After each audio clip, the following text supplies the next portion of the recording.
ভাই ও বোনেরা, আমাদের সবার জীবনে গুনাহ আছে। অনেক সময় আমরা এমনও ভুল করে ফেলি যা কাউকে বলতে পারি না, কিন্তু আল্লাহ সুবহানাহু ওয়া তাআলা সব জানেন। আজ আমরা রাসূলুল্লাহ সাল্লাল্লাহু আলাইহি সাল্লামের শেখানো এমন একটি দোয়া পড়ব, যা পড়লে আল্লাহ রাব্বুল আলামিন অনেক গুনাহ ক্ষমা করে দেন। আসুন আমরা দোয়াটা করি।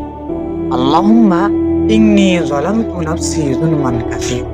হে আল্লাহ, আমি আমার উপর অনেক অন্যায় করেছি, অনেক গুনাহ করেছি। ওয়ালা ইয়াগফিরুয যুনুবা ইল্লা আনতা। তুমি ছাড়া কেউ এগুলো গুনাহ ক্ষমা করতে পারবে না।